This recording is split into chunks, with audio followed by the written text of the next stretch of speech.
1947 में आजाद हुआ था मित्रों, और 1947 के बाद 2020 का पड़ाव समाप्त होने जा रहा है। हमें चिंतन करना पड़ेगा और सोचना पड़ेगा कि हमारा समाज अन्य समाज की तुलना में आज पीछे क्यों है। मैं कई मंचों के माध्यम से हमेशा यह दोहराते आया हूं मित्रों, फ्री की शिक्षा, फ्री का स्वास्थ्य, फ्री का भोजन, यह कभी किसी का कल्याण नहीं कर सकता है। आज मैं कई मंचों से कहता हूं, सूक्ष्म कोटि बिल, जिसे खाद्यान्न सुरक्षा बिल कहा जाता है, और सोसाइटियों के माध्यम से हम लोगों को एक रुपया किलो अनाज, गेहूं हो, चावल हो, ये मिलता है। गलत तो नहीं कह रहा हूं? सही कह रहे हो। और मैं मानता हूं हमारा समाज, आप भारत का नक्शा उठाकर देख लें, अमृतसर से कन्याकुमारी तक यह समाज आपको भिक्षा मांगने वाली प्रवृत्ति वाला समाज नहीं है। हमारा समाज कुछ ना कुछ, किसी ना किसी रूप में लोगों को कुछ ना कुछ अवश्य देता है। विषय आता है, हम इतने मेहनती हैं, ईमानदार है, लगनशील है, लेकिन हम इतने पीछे क्यों हैं अन्य समाज की तुलना में।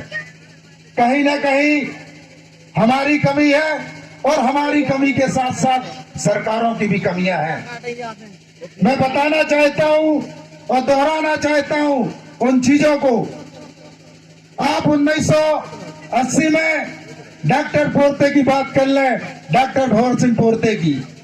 उन्होंने मध्य प्रदेश में आदिवासी सीएम का सपना देखा था। उस समय ट्राइबल बेल्टों में कांग्रेस के अलावा दूसरी पार्टियां कभी नहीं जीत पाती थी मित्रों, लेकिन उन्होंने एक ऐसी मुहिम चलाई कि मध्य प्रदेश आदिवासी बहुल जिला है, यहां पर आदिवासी मुख्यमंत्री की बात उठनी चाहिए। और उन्होंने गांव-गांव, शहर-शहर जाकर एक कारवा तैयार किया और आवाज उठी कि मध्य प्रदेश में आदिवासी सीएम बनना चाहिए। सरकार बनी और सरकार आवाजा था।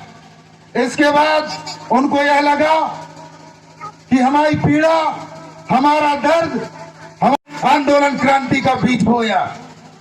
और गोंडवाना समग्र आंदोलन क्रांति, अगर हीरे सिंह मरकाम दादा ने अगर उसका बीज बोया था, तो उस बीज में पानी सींचने का काम आज के हमारे प्रेम सिंह मरावी ने किया है। अपने गाना गुथना के माध्यम से आपकी दुख, आपकी पीड़ा, आपकी संस्कृति, आपकी सभ्यता के बारे में, आपके देवगढ़ियों के बारे में जानने पहचानने का काम किसने करवाया? हमारे प्रेम सिंह मरावी जी ने। यही बात मैं मंच के माध्यम से खुले तौर से कहना चाहता हूं मित्रों, प्रेम सिंह मरावी अगर आदिवासी मां की कोख से जन्म नहीं लेता, तो दूसरे समाज के लोग चरण धोकर पीते। लेकिन हमारे यहां ऐसा हीरा जन्म लिया है। मैं इनके साथ रहकर कई कार्यक्रमों में जाता हूं और कहता हूं, भैया एक दिन में 2-2 कार्यक्रम, डेली एक कार्यक्रम तो पक्का ही है, लेकिन नींद कस के साथ लेते, गला तक नहीं बैठे। और जब गावा थे गाना, तो पूरे देवी देवाला जितने भी गड़गड़ इनके देवी देवता है, वह साक्षात यहाँ पहुंच जाती। शक्ति है कि नहीं है? बताओ ना। शक्ति ना होते तो ये देवी देवता का आज यहाँ पर आते क्या मित्रों? इसलिए मैं कहना चाहता हूं, इस मंच के माध्यम से एक से एक वक्ता आते हैं, विचारक आते हैं, लेकिन जब हम लोग कार्यक्रम करते हैं, सामाजिक संगठनों के माध्यम से कार्यक्रम होता है, वहां मैं सब जगह 3000, 4000, 5000, 10,000 इस टाइप की उपस्थिति देखता हूं। जब उपस्थिति हम लोग देखते हैं, क्योंकि एक बात मैं मंच के माध्यम से साफ तौर पे कहता हूं मित्रों, पूरी समस्या की चाबी, जब तक सत्ता की चाबी हमारे हाथ में नहीं आएगी, तो आप किसी प्रकार की समस्या का कहना चाहिए वो द्वार नहीं खोल सकते हैं। हमारा व्यक्ति जब तक राजा नहीं बनेगा, हमारे लोगों की पीड़ा, हमारे लोगों का दर्द, उनकी तकलीफ, उनकी समस्याओं के बारे में वो नहीं जान पाएगा। इसलिए मैं कहना चाहता हूं, राजा सरपंच बनाने से नहीं बनता है, विधायक बनाने से नहीं बनता है, सांसद बनाने से नहीं बनता है। इस धरती में, क्या इस मध्य प्रदेश में क्या आदिवासी मुख्यमंत्री नहीं बन सकता है क्या? आज हम ग्राम पंचायत की बात करते हैं और ग्राम पंचायत में जब जाते हैं तो वहां बात आती है, और वो मेंबर के वह सरपंच से नहीं पट रही, वह क्या कर ली। यही बात है ना, गोंडवाना के जब कैंडिडेट विधानसभा की जब तैयारी कराते एक था जिता गई है तो क्या कर ली। गलत तो नहीं कह रहा हूं मैं। आज मैं उसका उदाहरण देना चाहता हूं। यह हमारे कई बुद्धिजीवी लोग बैठे हुए हैं। झारखंड का नाम आप लोगों ने सुना होगा। झारखंड की लड़ाई 1935 से प्रारंभ हुई थी और आज वहां माननीय शिबू सोरेन आदिवासी नेता हमारा मुख्यमंत्री बैठा हुआ है और उन्होंने विधानसभा में एक बिल पारित किया सरना धर्म कोड का, और सर्वसम्मति से वो कोड कहना चाहिए बिल पास हो गया। जब हमारा राजा बैठा तब हमको लगा कि नहीं यार, वास्तव में हमारा धर्म है, हमारे धर्म का एक अलग कोड होना चाहिए। हम लोग धर्म संस्कृति की कब से बात कर रहे हैं कि भैया हमारी भाषा को भी आप कहना चाहिए स्कूलों में पढ़ाने का काम करें, सरकार पाठ्यक्रम में लाए, क्यों लेकर नहीं आ रही है। हमारी जनगणना जब होती है उसमें गौड़ी धर्म कई लोग लिखते हैं, गौड़ी धर्म का वहां पर उल्लेख नहीं होता है। क्यों? जब हमारा राजा ही नहीं बैठा है तो आपकी बात वहां तक कौन पहुंचाएगा। जब तक आप लोग 2, 4, 5 लोग 5-10 विधायक नहीं बनाएंगे मित्रों, जो विधानसभा में कानून बनाते हैं, जो विधानसभा में गरजते हैं, जब वहां कानून बनता है तब उसी हिसाब से ग्राम पंचायतों में, जनपदों में, जिलों में काम होता है। उन्होंने बोला कि भैया ऐसा काम करना है, स्कूलों में मध्याह्न भोजन चालू किया जाए, सोसाइटियों में चावल दिया जाए, लेकिन कभी कोई ये बोलता है भैया कि यार ये सोसाइटी बंद करके, ये सरकारी तंत्र बंद करके या तो प्राइवेट के हाथ में दे दो या प्राइवेट को बंद करके सरकारी हाथों में दे दो। मैं इसलिए ये चीज कहता हूं कि अगर सोसाइटी का खाद्यान्न अच्छा है मित्रों, तो मैं पूछना चाहता हूं सांसद के बच्चे उस सोसाइटी का कहना चाहिए खाद्यान्न क्यों नहीं खरीदते, मंत्री के बच्चे वो खाद्यान्न क्यों नहीं खरीदते, विधायक के बच्चे वो खाद्यान्न क्यों नहीं खरीदते, कलेक्टर के बच्चे क्यों नहीं खरीदते, एसपी के बच्चे क्यों नहीं खरीदते। गलत तो नहीं कह रहा मैं। जिस दिन ये व्यवस्थाएं सुचारू रूप से संचालित होगी तो सरकारी व्यवस्थाएं भी सुधरेगी मित्रों। आपका बच्चा प्राथमिक स्कूल में जाता है, आंगनवाड़ी केंद्रों में जाता है, सरकारी व्यवस्थाएं कैसी होती है ये आप लोग भली भांति परिचित होंगे। एसपी के बच्चे जाएंगे और जब टंकी में पानी पिएंगे ना तो घर में जाके बताएंगे पापा जी को, पापा जी टंकी से जब हम पानी पी रहे थे वहां में तो कीड़ा निकलेगा ही। तो तत्काल दूसरे दिन से पीएचई के ई साहब की ड्यूटी लगी हुआ। गलत तो नहीं कह रहा मैं। बच्चे अब टाट पट्टियों में बैठते हैं, डेस्कें उनके लिए उपलब्ध नहीं है, बेंचें उपलब्ध नहीं है। अगर विधायक या मंत्री के बच्चे जाएंगे तब वो बताएगा पापा जी को कि हमसे तो वहां बैठते नहीं बनता है। तब मंत्री जी बोले एक काम करो, मेरे फंड से फलाने स्कूल में कहना चाहिए बेंचें खरीद दो, टेबल कुर्सियां खरीद दो। ये व्यवस्थाएं कब लागू होगी मित्रों? जब आपका राजा बनेगा तब। सरपंच जो बनते हैं, जनपद सदस्य बनते हैं, विधायक बनते हैं, सांसद बनते हैं, ये किसी पार्टी की देन नहीं, मैं दावे के साथ कहता हूं। ये आरक्षण की देन है, जिसके चलते आप सरपंच बन रहे हैं, जिसके चलते आप जनपद सदस्य हैं, जिसके चलते आप विधायक और सांसद हैं। जिस दिन आरक्षण समाप्त हो जाएगा ना, उस दिन एक आदिवासी सरपंच बन जाए, तब मुझे बताइएगा। क्यों? आप में एकता नहीं है मित्रों, मैं दावे के साथ कहता हूं और खुले मंच में कहता हूं। आज हम लोग किसी भी सभा सम्मेलन में पहुंचते हैं, आपको या तो गाना ही सुनना रहता होगा या कहां से भाषण दे के लाने आ गए तब। गलत तो नहीं कह रहा हूं। इसलिए हम लोगों का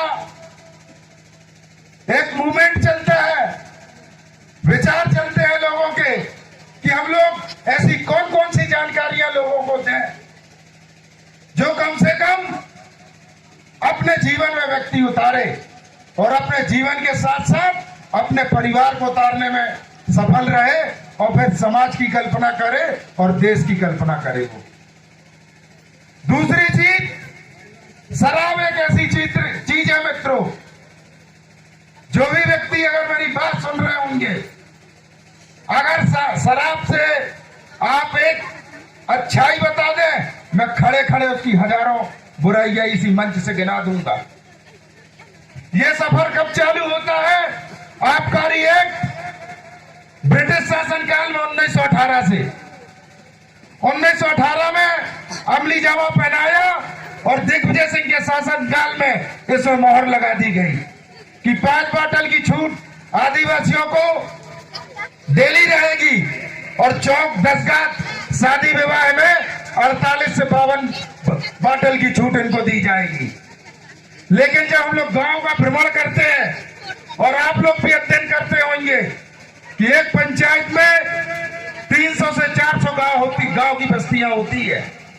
300 से 400 गांव में कहीं भी शराब नहीं बनाई जाती मित्रों, मुश्किल से मुश्किल 20 या 25 घरों में बनाई जाती है। और वो 20-25 घर में जब शराब बनती है तो 400 घर परिवार उससे कहना चाहिए प्रभावित होता है। आज हम भी शराब पीते हैं जैसे, तो पीने के बाद हम लड़के का कहा थे ले रहे 50 रुपया जब फलाने के यहां से लेके आई है। अब लड़का भी शराब लेने जाता है वहां, अब लाके देते अपने दद्दा खा। अब धीरे धीरे बहू बड़ा हो तो बहू आचरण सीखी, अब यह मोर दद्दा पिए तो मैं पिया था, क्या गलत करा था।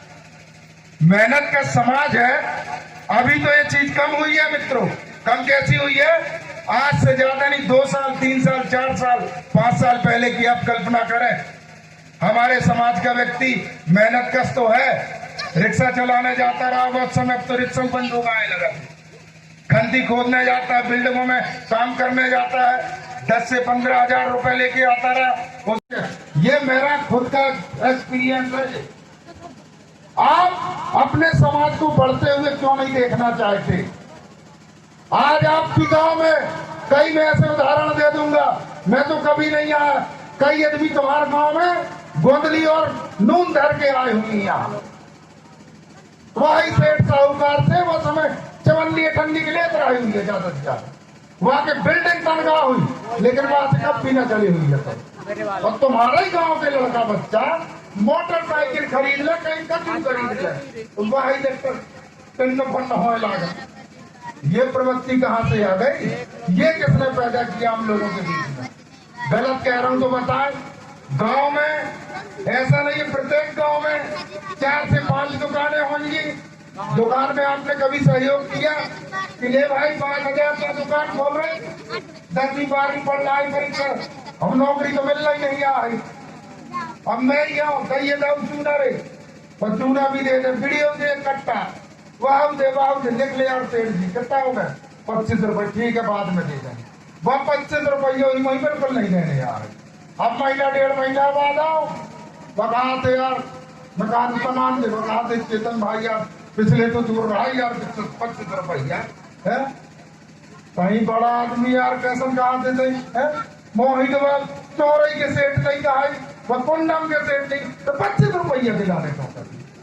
मेरा कहने का मतलब ये है कि जब उसने दुकान खोला तो हम लोग अगर किसी को बढ़ाना चाहें मित्रों, तो हम उसके यहाँ से सामान क्यों नहीं खरीदते हैं? बताए ना, सामान क्यों नहीं खरीदते हो आप लोग? उसी को धरना सेठ बनाओ ना। आज जमीन अगर गिरवी, एसपी के बच्चे जाएंगे और जब टंकी में पानी पियेंगे ना, तो घर में जाके बताएंगे पापा जी को, पापा जी टंकी से जब हम पानी पी रहे थे वहां में तो कीड़ा निकलेगा ही। तो तत्काल दूसरे दिन से पीएचई के ई साहब की ड्यूटी लगी हुआ। गलत तो नहीं कह रहा मैं? बच्चे अब टाट पट्टियों में बैठते हैं, डेस्कें उनके लिए उपलब्ध नहीं है, बेंचें उपलब्ध नहीं है। अगर विधायक या मंत्री के बच्चे जाएंगे तब वो बताएगा पापा जी को कि हमसे तो वहां बैठते नहीं बनता है। तब मंत्री जी बोले एक काम करो, मेरे फंड से फलाने फलाने स्कूल में कहना चाहिए बेंचें खरीद दो, टेबल कुर्सियां खरीद दो। ये व्यवस्थाएं कब लागू होगी मित्रों? जब आपका राजा बनेगा तब। सरपंच जो बनते हैं, जनपद सदस्य बनते हैं, विधायक बनते हैं, सांसद बनते हैं, ये किसी पार्टी की देन नहीं, मैं दावे के साथ कहता हूं। ये आरक्षण की देन है, जिसके चलते आप सरपंच बन रहे हैं, जिसके चलते आप जनपद सदस्य हैं, जिसके चलते आप विधायक और सांसद हैं। जिस दिन आरक्षण समाप्त हो जाएगा ना, उस दिन एक आदिवासी सरपंच बन जाए तब मुझे बताइएगा। क्यों? आप में एकता नहीं है मित्रों, मैं दावे के साथ कहता हूं और खुले मंच में कहता हूं। आज हम लोग किसी भी सभा सम्मेलन में पहुंचते हैं, आपको या तो गाना ही सुनना रहता होगा या कहां से भाषण दे के लाने आ गए तब। गलत तो नहीं कह रहा हूं? इसलिए हम लोगों का एक मूवमेंट चलता है, विचार चलते हैं लोगों के कि हम लोग ऐसी कौन कौन सी जानकारियां लोगों को दें जो कम से कम अपने जीवन में व्यक्ति उतारे और अपने जीवन के साथ साथ अपने परिवार को उतारने में सफल रहे और फिर समाज की कल्पना करे और देश की कल्पना करे। वो दूसरी चीज, शराब एक ऐसी चीज है मित्रों, जो भी व्यक्ति अगर मेरी बात सुन रहे होंगे, अगर शराब से आप एक अच्छाई बता दें, मैं खड़े खड़े उसकी हजारों बुराइयां इसी मंच से गिना दूंगा। यह सफर कब चालू होता है? आबकारी एक्ट ब्रिटिश शासनकाल में 1918 से 1918 में अमली जामा पहनाया और दिग्विजय सिंह के शासनकाल में इसमें मोहर लगा दी गई कि 5 बोतल की छूट आदिवासियों को डेली रहेगी और चौक दसगात शादी विवाह में 48 से 52 बोतल की छूट इनको दी जाएगी। लेकिन जब हम लोग गांव का भ्रमण करते हैं और आप लोग भी अध्ययन करते होंगे कि एक पंचायत में 300 से 400 गांव की बस्तियां होती है। 300 से 400 गांव में कहीं भी शराब नहीं बनाई जाती मित्रों, मुश्किल से मुश्किल 20 या 25 घरों में बनाई जाती है। और वो 20-25 घर में जब शराब बनती है तो 400 घर परिवार उससे कहना चाहिए प्रभावित होता है। आज हम भी शराब पीते हैं जैसे, तो पीने के बाद हम लड़के का कहा थे ले 50 रुपया जब फलाने के यहाँ से लेके आई है। अब लड़का भी शराब लेने जाता है वहां, अब लाके देते अपने दद्दा खा।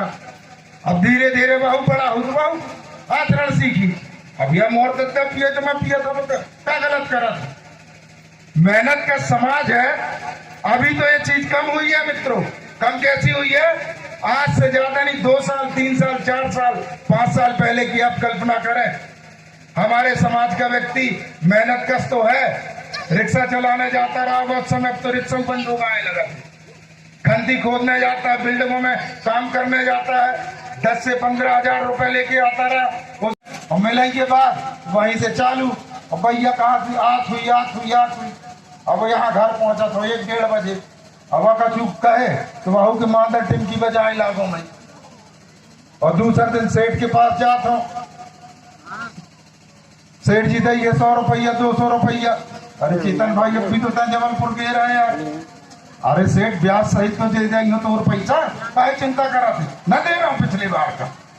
सेठ हम कहा थे ठीक है भाई, मोर कहाई के मतलब यह है वो पैसा अगर तुम लेके आ रहे हो तो जिस पत्नी से आपने शादी किया है, अर्धांगिनी बनाया है, उसके लिए एक साड़ी तो लेके आते।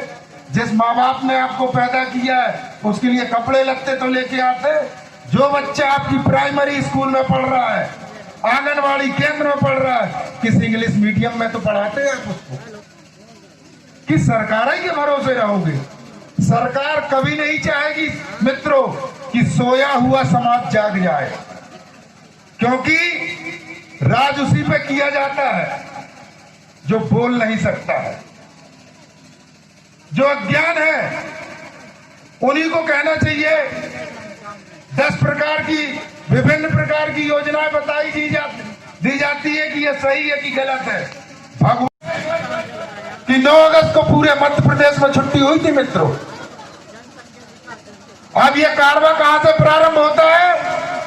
1994 से जिनेवा सम्मेलन से।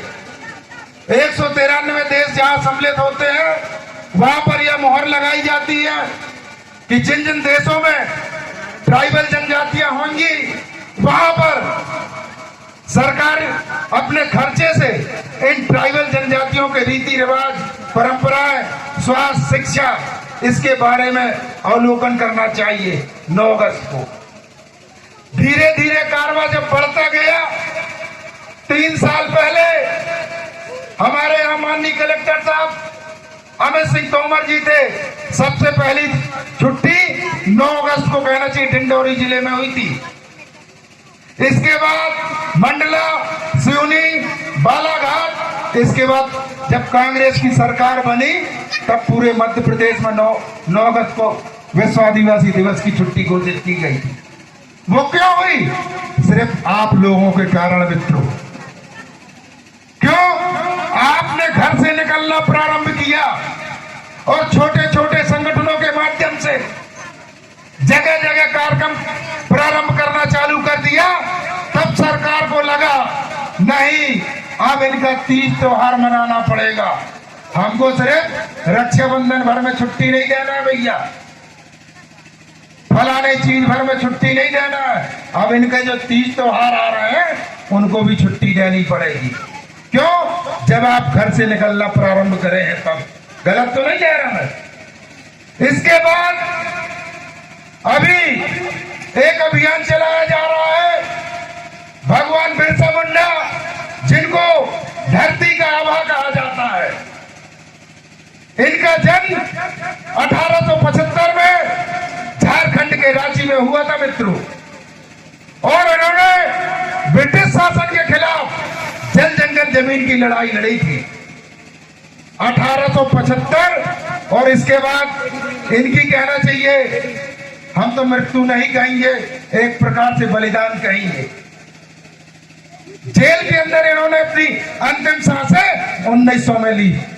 अब 1875 से 1900 हिसाब लगा ले कितनी उम्र थी? मुश्किल से 24 या 25 साल की उम्र।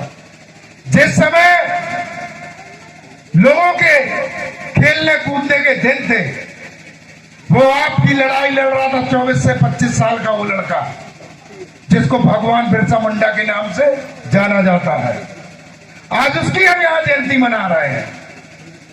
ऐसे कई हमारे योद्धा होंगे, उनको लगा कि वास्तव में देश तो आजाद हुआ 1947 के बाद।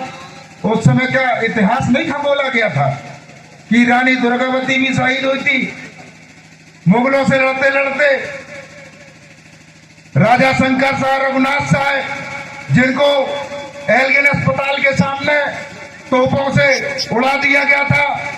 इतिहास की मित्रों एक घटना बता दें आप, पूरे विश्व की, मैं तो भारत देश की नहीं कहूंगा, पूरे विश्व की घटना बता दे कोई, मैं दावे के साथ कह सकता हूं कि किसी भी बलिदानी पुरुष को तोप के मुहाने में खड़ा करके उड़ाया गया हो, लेकिन उनका इतिहास क्यों नहीं लिखा गया था?